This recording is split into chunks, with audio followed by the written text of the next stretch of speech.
everyone. Today I'm cooking from the Disney Parks Cookbook, and it's a recipe that comes from Disneyland, and it is from the Storytellers Cafe, from what I understand it says in here, and it's strawberry cheesecake. I'll show you a picture here, you can see that.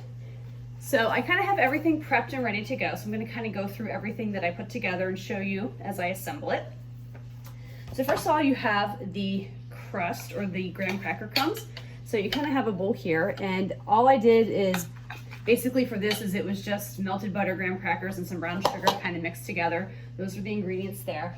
And then for my cheesecake part, I have cream cheese, some strawberry jam, some eggs, and a couple other things in there. And I just want to show this to you. Now, if you look at mine, especially in this video, it's going to look white. It's not going to look pink at all. And there's hardly a lot of pink color in this. I think that just ties to the jam that I use. Because, you know, if you look in this picture, those are bright pink.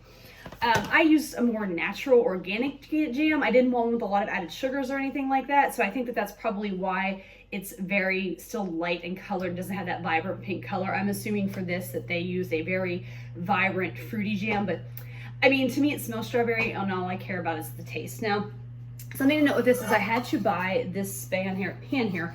Probably looks like a muffin pan, but if you can look from the sides here, you can see it's pretty deep. It's more of a dome pan. So this is not something I had. This is something I had to go purchase. And I think it cost me about $20 or so.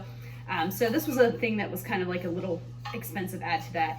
And then reading the recipe, it says that I'm gonna put this in a roasting pan and fill hot water up to about the halfway point and do it in that. So my roasting pan here, pull this out the side here, you can see this is a big one that I have. And if I take the lid off, I notice it falls. You probably can't, let's see here. Let me tilt this off to the side a little bit. It fits in, but it doesn't stay up. It just kind of tilts, and it ends up kind of tilted sideways, and I don't like that.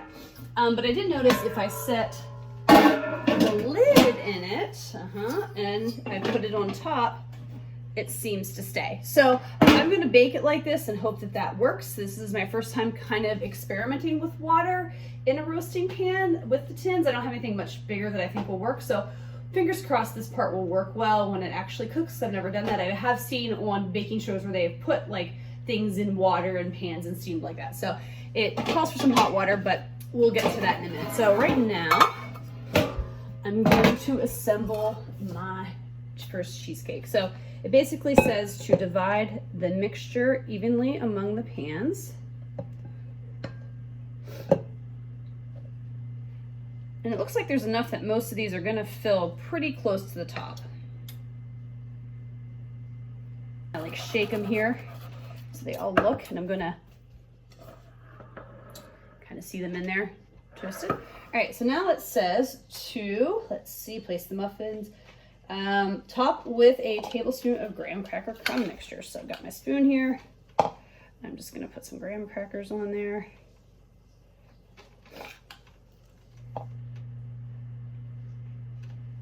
Assembly wise, this is actually pretty easy. Putting this together, actually I have to say, is pretty straightforward. You know, I just beated some cream cheese together. I used my KitchenAid mixer, so it went really fast. I just kind of threw the cream cheese in there and beat it up with some stuff, and then, you know, you added the jam, and there were some eggs and stuff. And again, I don't give the exact recipe out, so if you want it, you can go ahead and purchase the cookbook.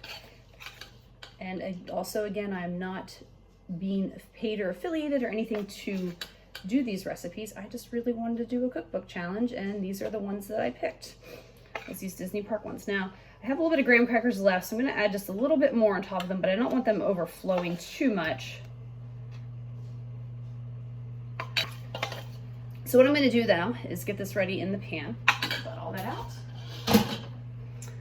Okay, so I've got my roasting pan, and it says to fill it up halfway. So I'm going to sit my things in there. So what I did is I actually took some hot water out of the sink, and I put it on the stove and just put it on a warmer temperature so it would kind of keep the water warm, because it says to use hot water. It's not boiling, but I can see where it's definitely hot. So I'm just going to go ahead and carefully, I'm going to actually pour from this side because it's got a bigger gap on the lid there.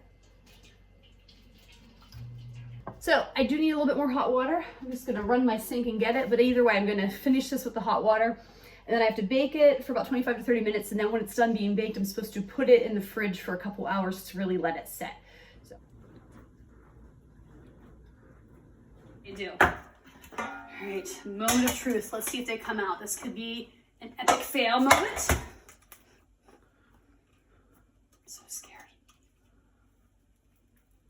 Oh, they're sticking. Yep, they're not coming out. Okay, stop. All right, round 2. So I took a knife and went around the edges to see if it would loosen up the cheesecakes a little bit. This must be how the contestants feel in the Great British Bake Off when they did their molds and they're trying to see if they'll take. Come on. Nope. I wonder if I pound on it. They are not coming out.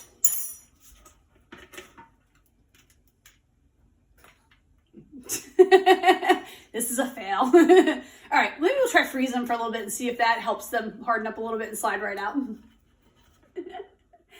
All right, we're gonna see if the third time is the charm on these. Save it in the freezer. The recipe didn't call for baking, for spraying the pan. I probably should have done that. I think lesson learned next time. I have a feeling these are probably still not going to slide out. No, I don't think so. All right, so I guess we're just gonna have to give them a minute, see if they thaw a little bit. If not, we're probably just gonna scoop them out with a spoon and eat them that way. Hi there, I'm gonna do final thoughts and reviews, and this will be a doozy, but for my strawberry cheesecakes. And there's a picture again, so you can see what they're supposed to look like.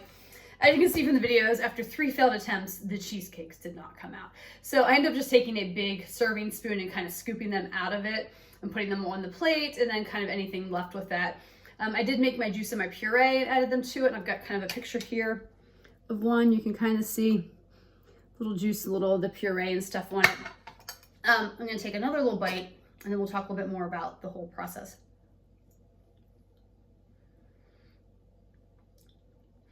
It's not bad, actually. It's definitely not the best cheesecake I ever had, but still edible.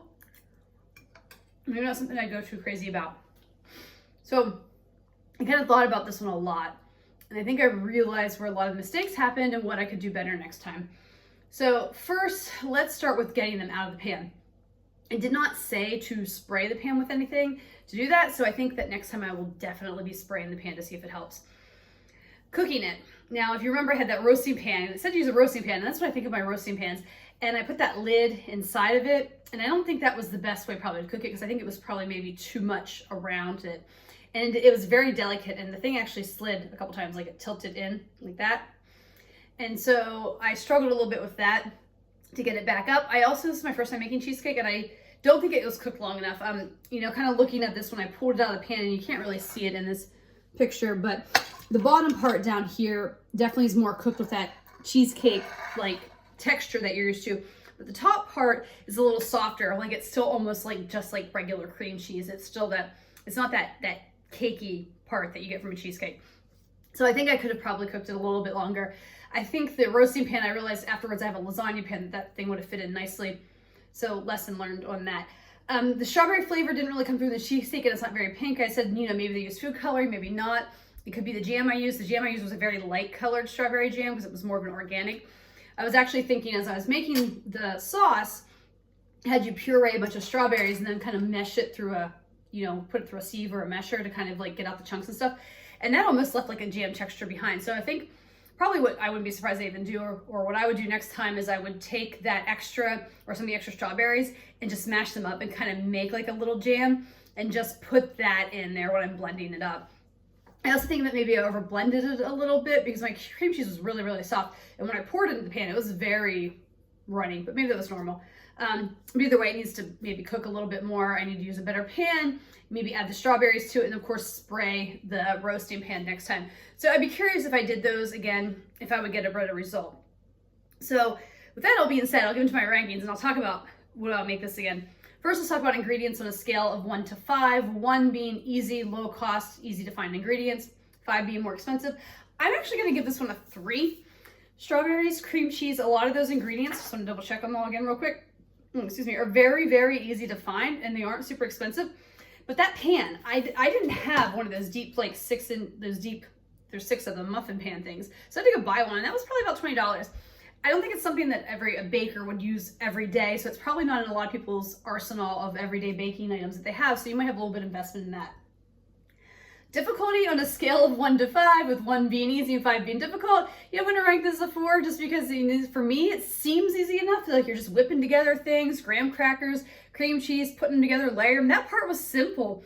But the cooking is where I failed a little bit, but I did learn a lot of lessons. So I think that I could definitely do it again.